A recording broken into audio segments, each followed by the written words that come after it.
Happy Friday, everyone. I know it's been a long time since a brand new video, and I know it's been a long time since I've been on camera, so it's kind of weird that it's kind of weird doing this again after a while, after taking a long extended break. I'm gonna make two videos. This one's gonna be all about the Sacramento Gamers Expo that happened on December 8th. I went. I've been meaning to go to this for the last 2 years, and for the first year I got really sick and couldn't go, and the second year I think I just had something else going on and couldn't make it. But this year finally I was able to go, and man, it was awesome. It was a small convention. It's not like some giant thing that you would see like Comic-Con or SAC Anime. It's a smaller convention at a smaller place, but it was packed to the gills with stuff. I'm talking about a gaming museum. I'm talking about free play arcades. I'm talking about an indie development section where they had all their games for you to try and play and pre-order, and competitive gaming scene, and of course all the vendor booths, which I was blown away by how many there were. Let's just start with the first thing. The gaming museum that they had set up was really cool. I'll insert some images. If you don't follow me on Twitter at Retro or Die, shameless plug, you'll see some pictures right now that were at the gaming museum. They had pieces from the Blockbuster Championship. They had test cartridges for the NES, which are extremely rare and hard to find. They had the golden Time Crisis gun, also an M16 thing for the NES, which I guess was like some sort of prototype. It was really interesting. They were giving small little tours, telling you about all this different stuff. It was really insightful and cool. And along the walls, they had free-to-play systems, from the Atari to all the way to the Super Nintendo, the Sega Genesis, the PlayStation 1, the PlayStation 2, just on the classic games that everybody loved. I was fortunate enough to be able to play Turtles in Time for a good amount of time. I did pick up a lot of games for me anyway.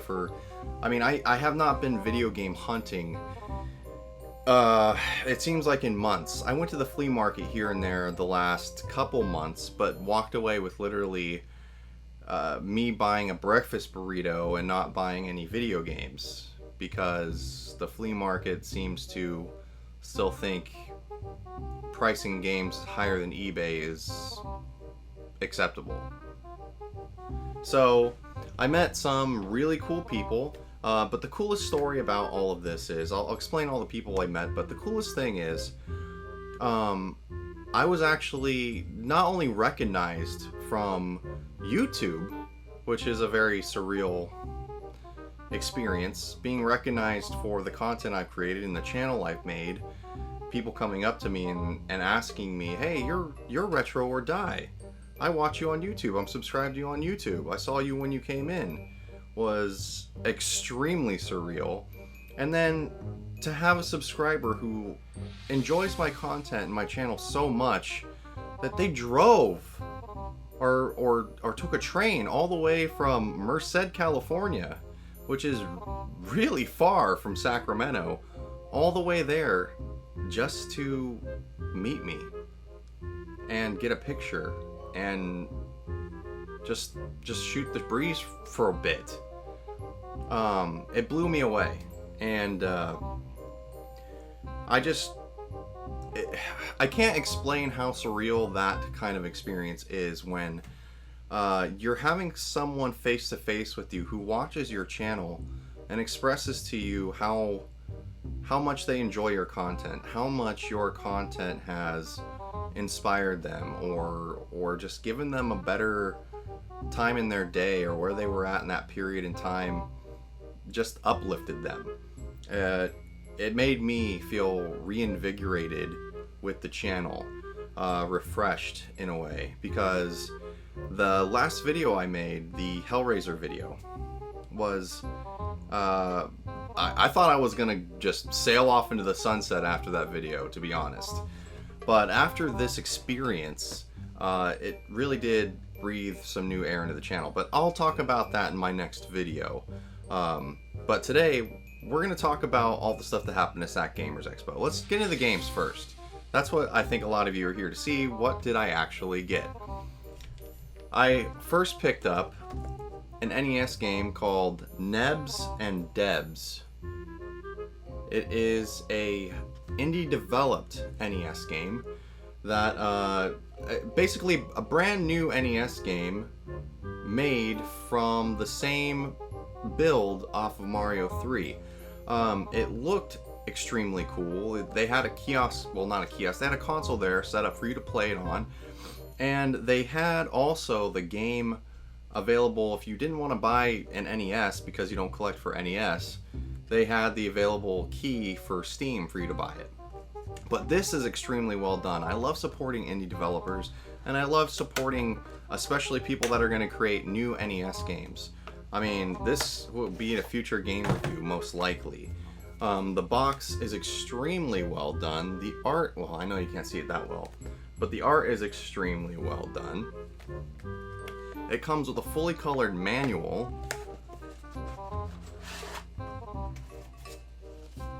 Fully colored manual. And a super extremely nice NES cart. Not to mention some stickers too, which is, you know, always great. Next, I did buy a big stack of NES games. This is a big stack for me, for someone who hasn't been hunting for games in a while. And also, it doesn't help that all the local thrift stores are now closing down. Dimple Records, by the way, if you watched my Dimple Records video or you're from SAC, they did close down at the end of summer, just like I predicted, even though they were being very cryptic on when they may or may not close.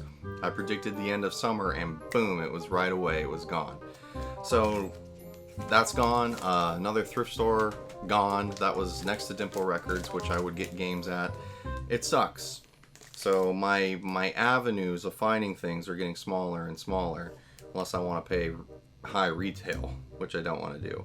The first game I picked up was Twin Cobra on NES. Did not have this one. I've never seen it listed. The thing is, I see it all the time at the flea market, but it's never listed below 30 bucks, and I know for sure that the game is not worth $30. Next game I got, Mario is Missing. Needed this one. This one I've been really interested in ever since I saw screenshots of it. Circus Caper. It looks like a lot of fun. Just because I love the movie and didn't have the cart yet, Hook. I know nothing about this one, I just thought the cover art looked really cool. Kid Nicky. This is hilarious. I got Stinger here by Konami for $5. Now the thing is, Stinger is another one of those games I run into all the time at the flea market. Every reseller at the flea market has this game, but for some reason, no one wants to accept less than $40 for it. I know some of you are going, what? And some of you are actually going, well, it's just the way things are. Well, it shouldn't be that way. And when you tell people that this is like 500 times the price of what I could buy it for on eBay, they just laugh at you. Or that one guy from a few years ago at the flea market that said, "You've got to respect my prices." You gotta respect the buyer if you want to make actual sale. Anyway, I have Double Dragon the first one, but I did not own Double Dragon 2 or 3. So I picked both of these up. Boom, have the trilogy now. Very happy about that. And last but not least, another game which I run into all the time at the flea market, but never can I get anyone to come down on price on it, and it's always listed 45 plus, is Cobra Command. I've always thought this game looked badass just by the cover art alone. I know it's not a bad game. So those are all my pickups. Now, I mentioned earlier that a subscriber that took the train all the way from Merced to Sacramento, his name's Jonathan. Shout out to you, Jonathan, for being, a subscriber. I should be thanking you. I know I thanked you a bunch while I saw you and everything, but I mean, I really should be thanking you for people like you, and for the people also at the convention that I met. Without people like you, I probably would have ended up just sailing off into the sunset. You know, I'm proud of a lot of the videos I did on YouTube, and I was kind of just content on not making any more videos. I'll explain that why, like I said, in the next video that comes out tomorrow, the future of the channel. But Jonathan and me hung out the entire well, not the entire convention, because it was packed, and sometimes I turn around and can't find people, but Jonathan and me hung out most of the convention. We played Turtles in Time together. He had never played it. We got really far. When we got to the part where we beat Slash, I was like, well, we really did beat the hardest boss of the game. Let's go buy some stuff now, or go look at the vendor floor. We looked at games. He was looking for Dreamcast games. He found a bunch. I was looking for Clock Tower 1 through 3 because I don't own those. And they're always extremely pricey, and I don't see them around anywhere. One vendor did have the first Clock Tower for PS1 listed at $100.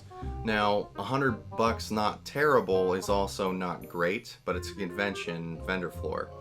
I opened it and looked at the disc, and the disc was completely effed, to say the least. So for $100, I wasn't even going to try to bargain with them, because trying to sell a scratched up disc at a convention for $100, you obviously have some problems already as a vendor if you're going to be doing stuff like that.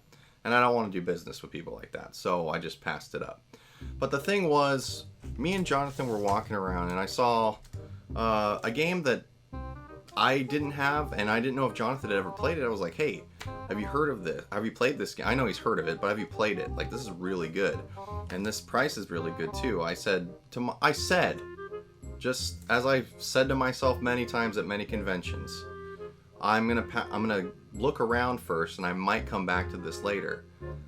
I walked to the next booth because the vendor told me that the guy had Clock Tower at another booth, so I went and walked there. I turn around and I don't see Jonathan behind me. So I wait up for a second, and he comes up, and I'm like, okay, here, let's go to the next booth. And he, in his hand, is holding this game I was just talking about. And I was like, dude, you picked it up. That's awesome. You're going to have a lot of fun playing this. And he said, no, I got this for you. And I was dumbfounded.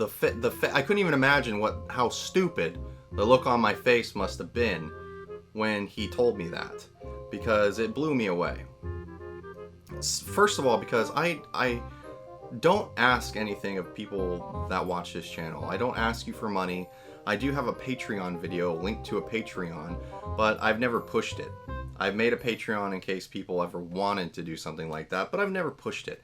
And I've never asked anyone to send me anything. And I have had people on YouTube write to me and ask me if they can send me things, and I've always turned it down because I just want you guys to be able to enjoy the videos. And I don't have, well, I'm also lazy. Let's be honest, I'm not going to make a P.O. box, but the thing is, well, I might, but the thing is, I don't ever ask anything of anyone on my channel who watches it. And to have someone face-to-face buy me something and not accept no for an answer blew me away. It still blows me away today. And this is going to be a cherished thing that stays in my office, in my game room, for the rest of my life. And I don't own this version of this game, and that was why I was talking about maybe buying it earlier or later when I go back. And it was the Resident Evil Director's Cut on PlayStation. I don't know if Jonathan wants me to mention how much this was. If he does, he can write it down in the comment section below, but I'm not going to. But he purchased this for me and handed it to me. And this, he basically told me this is because of me providing him entertainment and content, and him loving the channel. And it really shocked me. It blew me away. I still am blown away by it. Like I said, 100. I don't know how many times I can say it, but Jonathan, thank you. And if you know, I hope that most of you enjoy the channel that are still getting updates about this stuff. But it blows me away that someone would go above and beyond, not only to just drive or take the time out of their day and spend money to come all the way down to a convention, not in their city, all the way to meet me and hang out and things, was awesome. But to buy me something was just shocking and awesome. So I mean, we went through the rest of the convention and hung out until, you know, I ended up having to leave. But we hung out for hours. The next thing I want to talk about is another subscriber of mine who came up to me at the convention, who knew who I was. While I was buying, actually, Nebs and Debs came up behind me and asked me if I was Retro or Die, and that they saw me coming in. It actually turned out to be a podcast host for a local video game podcast that I hadn't heard of yet, called Video Game Bang, out of Sacramento. And his name's Curtis, and he came out to me and asked me if, you know, I wanted to come and do an episode and hang out with them and talk with them about stuff. And I mean, that sounds cool to me. And very nice dude. Everyone seemed pretty cool at the booth. So I recommend checking them out. Video Game Bang Podcast. Who knows? Maybe I'll be on an episode one day in the new year. We'll see. And then, yeah, so that was it. The Sacramento Gamers Expo. I mean, it kicked major ass. I recommend going to it if you can, and if you're from this area or whatever. And again, thanks to anyone who supports the channel and still watches and watched this very long pickup video of like 8 games. Anyway, guys, stay subscribed and hit the bell notification thing, I guess, nowadays, and leave some comments, because that's good for the channel. And I'll see you on the next video where we talk about the future of Retro or Die.